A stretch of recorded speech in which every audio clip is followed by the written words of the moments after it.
Hello, everyone. Welcome to the official press conference reaction. Unlike other fan channels, we go live as it's happening, as the quotes coming out, as they are doing right now. And we'll certainly discuss them when all the quotes have got in and we can gather our thoughts and stuff. We've got about 10, 15 minutes beforehand to discuss a couple of things coming out today in terms of news regarding Manchester United. We've had dressing room leaks again. We've had some shitty article put out by the Daily Mail, which is no surprise to absolutely anybody who knows what the Daily Mail is like, but they put a shitty article about Onana, which I want to dive into. And then, of course, we have the quotes coming out from Erik. There's already a couple on Jadon Sancho and things like that. So the dressing room leaks again for, I don't know, what's this, like the 9th year consecutively running or something along the lines of that. Certain United players feel like they've been put in an invidious position to carry out Ten Hag's tactical instructions, as there is a feeling in the squad that his approach has been compromised by the indefinite absence of Antony. A number of Manchester United players are starting to grow weary of Erik Ten Hag's criticism. Dressing room sources have said that some players believe Ten Hag as favourites in the squad, who he is unprepared to single out for criticism, while they feel others are routinely rounded on by him. And that's coming out from Samuel Luckhurst, of course, who never puts anything positive out about Manchester United. It's only ever negative crap that guy spouts. But I thought, getting rid of Bailly, getting rid of Dean Henderson and a couple of others who are leaking stuff, maybe Pogba, Lingard, whatever it is you want to say. Who is it going to be this time? Who's putting this stuff out? Who's speaking to the media? Who has reason to speak to the media? Who's going to be a little bit pissed off at the minute? Any guesses at all? It's probably going to be Jadon Sancho. That's just my hunch at the minute. But it could be Sancho. It could be Maguire. It could be McTominay. It could be Marcus Rashford. Social media seems to be eating these players up at the minute. And especially on the performances, like the clip that they put up of McTominay the other day, not chasing back, went pretty much viral and everyone was pissed off about it, and rightfully so. The thing that got put out by Sancho on Twitter had like 70 million views, I think it was. So these people are putting stuff out there, being reactionary because they're not happy with their certain situation. Call me old-fashioned or whatever you want, but just put the work in. Get your head down, work hard, and get back into the team. When Aaron Wan-Bissaka was an outcast in this team, not too long ago, the first 6 months of last season just did not play at all. Worked hard, trained, kept his head down, didn't really say much in the media, got back into the squad, and is now the starting right back. Obviously, he's injured at the minute, so he's not starting, but that's what he did. Got his head down, worked hard. Why do you need to take to social media? Why do you need to leak things through other people? What benefit is that ever going to get apart from your own selfish pride, ego, whatever it is you want to call it? The dressing room leaks have to stop, man, because it's just piled pressure on situations that we already got. Let's be real.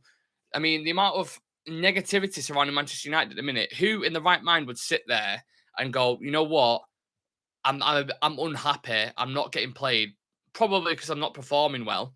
But I'm just gonna tell him that this is happening, and play the blame game. And this is he's not playing a certain system that we're happy with, or I can play in, or always favoriting certain players. Maybe there's more favoritism towards them players because they're showing hard work and the key principles that he wants in the players. Maybe that's it. If you ever watched Jadon Sancho play a game of football, he's I've called it, I said it the other day, he's lazy. He doesn't track back. He doesn't work hard for the team. He doesn't keep his shape. He doesn't keep discipline. He doesn't do it. So you're not going to start. That's not favoritism. That's just, it's evidential. We all watch you play football on the pitch. So call it favoritism, call it whatever you want. But I think people are kind of spinning their own stories nowadays with these dressing room leaks and all this kind of bullshit. So it has to stop. Only at Manchester United. I don't know. I'd love to speak to another fan and see if this happens as much as it does at United.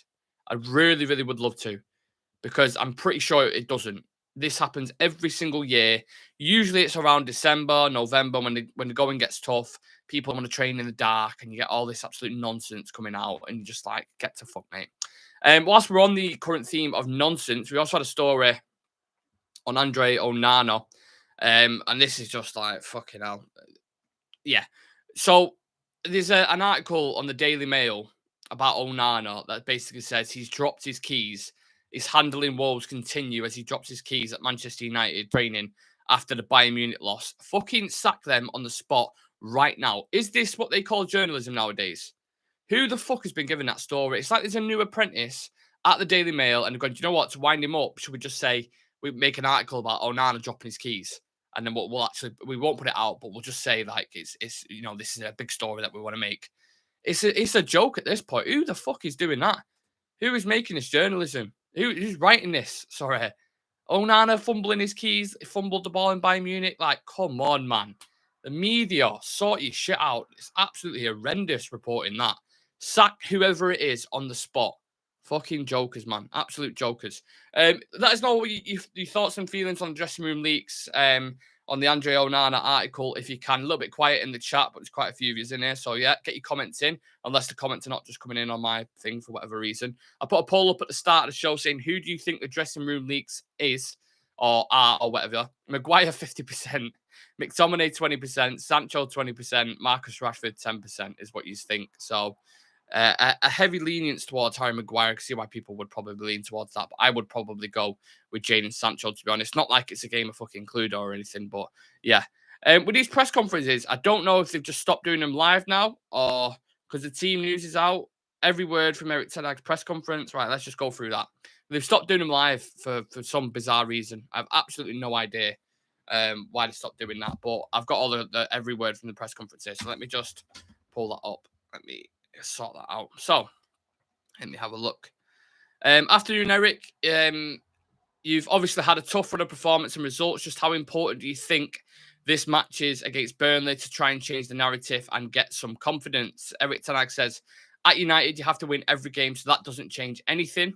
Are you concerned about the number of leaks that seem to be coming out of the dressing room at this time? There have been reports today about players being unhappy, for example, with the treatment of David De Gea and the criticism you may have given him. Is that inevitable when you're trying to change the culture at the club?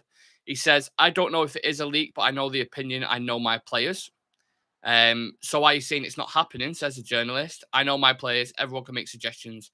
We're okay with it. So blunt. Big up to Jay McGoggin in the chat. Legend. Are you surprised by the scale of challenge you are facing here at Manchester United? Erik Ten Hag says, no, this is my second year. I know it's not always going up. You'll have your gaps and you'll get stronger from it as long as you stay together. And that is what we are doing. I think the dressing room staff, all the staff, so coaches, medical, bigger staff, everyone is united. At United, you fight. United, United. He didn't say that. I just said that on.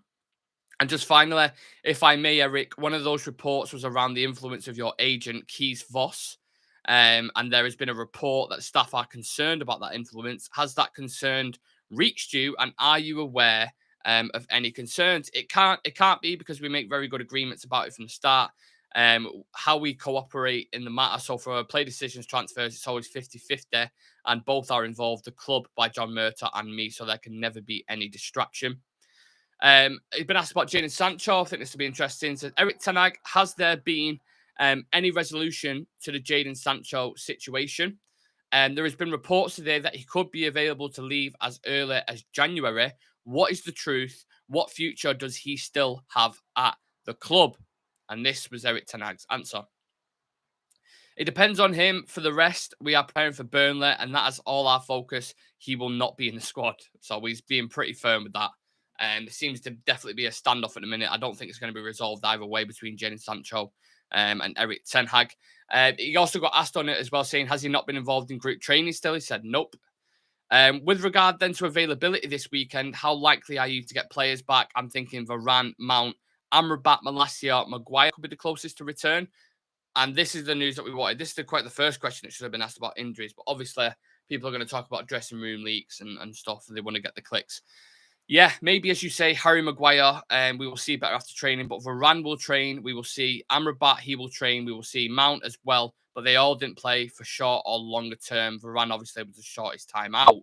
So, again, there's going to be a few here or there. I don't know if some are going to make the bench. I've heard Varane will start. The account that leaks the thing about Wan-Bissaka and another thing, I can't remember the guy's name, but he's got things bang on so far with the Sancho situation and the Wan-Bissaka situation. He's put Mount won't be available till the next game. Varane will be starting, or at least be in the squad. Amrabat will be in the squad as well. So it's touch and go at the minute. You don't know who's going to be available. The one focus I want Amrabat in the team. I need Amrabat in the team for that Burnley game because I can't watch Christian Eriksen in that midfield. I explained that in the pros and cons I did after the Bayern Munich game. Don't want to see Christian Eriksen in that midfield again, please. God, you seen that the meme of Michael Scott? God, no, oh God, no. That is my thoughts and feelings on Christian Eriksen starting the game. Andrea Onana said after the game against Bayern Munich, my start in Manchester hasn't been good or how I won. The way I played today was one of my worst games. What's your view overall on the start he has made? And when a keeper feels like that, is it better to give him game time to play through it? Or is it better to take him out of the firing line? He said it's about the team, and as a team, we don't have the results at the moment. So then also the individuals don't bring the performance you expect. And not only the player, but more including the manager. So obviously taking accountability there. He got asked about the Burnley game as well. He said, what are you expecting from Burnley, Erik? Newly promoted, but without a win so far. As always, it's about how we play against Burnley. There is never any easy games, and definitely not against Burnley. We know how intense they play football. I know their approach. I must say, I like the approach from them, the adventure and the high intensity, and also the dynamic in their game. So, yeah, we have to play our best. On the defensive record, does it start from that, trying to tighten up at the back? Because we have been leaking a lot of goals. I think again, this is me adding it on, but I think we've conceded, how many goals was it? Was it 13 goals in 5 or 6 games? I think it was. Yeah, so Wolves, we didn't concede. Spurs 2, Forest 2, that's 4. Arsenal 3, that's 7. Brighton 3, and then Bayern Munich 4. 14 goals in 6 games. That's a lot of goals to concede, a lot.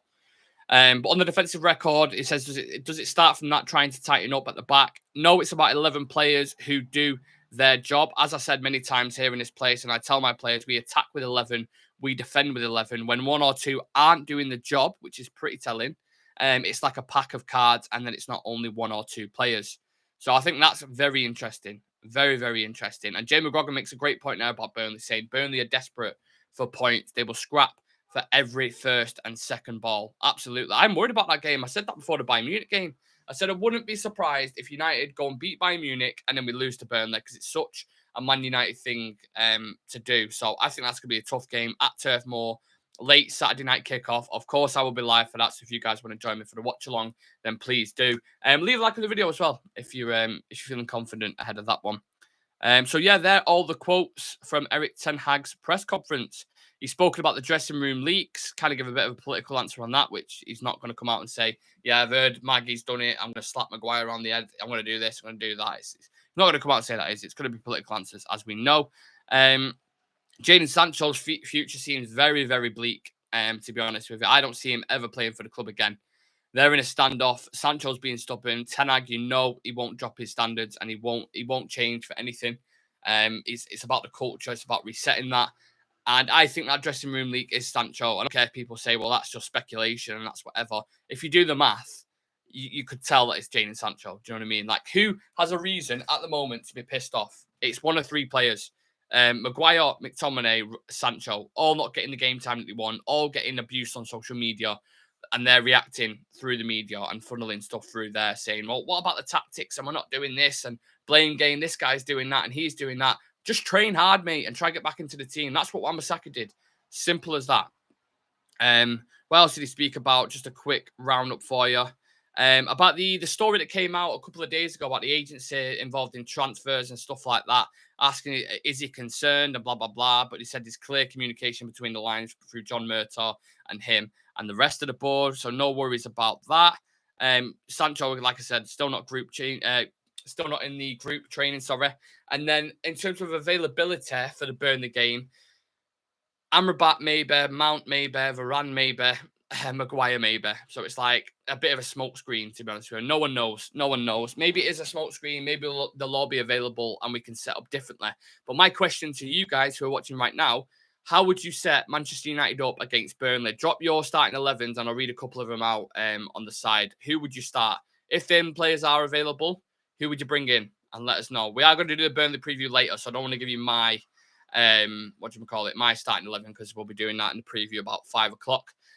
I might as well, depending on whoever's up for it. Obviously, EAFC is out now, so I might stream some FIFA Foot Champs and some drafts and some FIFA clubs. So let me know. I keep calling it FIFA. It's EAFC or FC24, whatever you want to call it. But if you're interested in that, let me know, and I'll stream that tonight as well. If not, then yeah, I'll just stream it over the weekend at some point. Marie is in the chat. Hello to Marie. Hope you're okay. Saying that's why all 3 should be gone in January. And then Jamie McGrogan says, agree, Maria. Wages are a problem, though. Yeah, I think McTominay should go in January. Should have gone to Fulham in the summer. Don't know why he didn't. Would have got loads of game time there. Probably would have been an important player for him. Maguire, equally with West Ham, would have been a really good player for them. Would have been loved, but no, they all chose to stay. So you can't complain when you've stayed at United and you want to fight for your place, quote unquote. You're never going to get into the team unless we have. Oh well, I was going to say unless we have a catastrophic injury record, which we already have. You ain't going to get in the team. Maguire's not in the team now, and he wouldn't have been he wouldn't have been starting against Bayern because you got Lindelof and Lissandro. So unless we're absolutely at the bare bones, you will not be starting. McTominay, we need to move on definitely, and Jadon Sancho we need to move on. But what's going to happen with Sancho? It's just going to go down the exact same route as Alexis Sanchez. It's going to be we loan him out, we pay half his wages, and then that's just dragging on. Is he coming back? Is he going to play? Is he going to do this? But just sell him. Simple as that. Babatosh Hazareki says, hello, mate. Hello to you, Babatosh. Please do subscribe if you're new around here. If you like football content, you like listening to content, interacting, etc., then yeah, please do click that subscribe button. We're only 30 subs, I think, off 3,400. So if you can contribute to that, that'd be amazing. I'm just doing a quick roundup of the presser. I've already been through the quotes and stuff. It got asked about Onana, and Ten basically said it's about the team.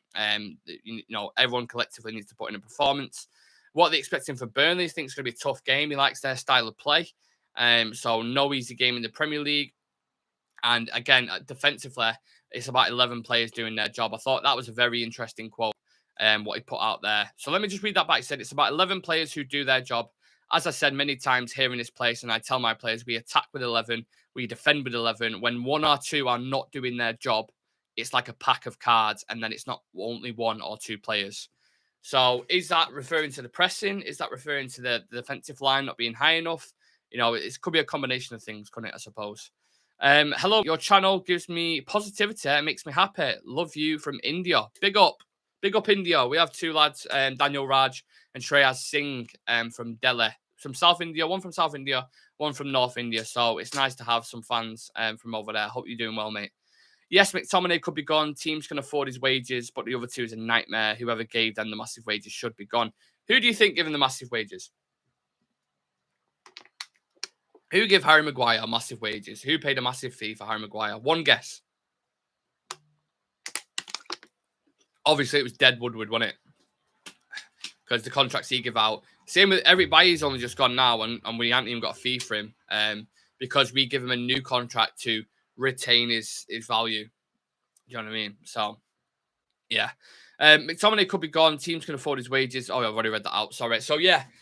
Look, I think we absolutely need a reaction against Burnley on Saturday. We need a win. We cannot lose that game because if we do, it's going to spiral out of control and it's going to get even more fucking crazy and it's just going to turn into utter chaos. So, yeah, we're going to give all our thoughts, feelings, tactical approaches, certain players that we would bring into the fold on the Burnley preview at 5 o'clock. So I want to save myself for that. I don't want to go into the game too much.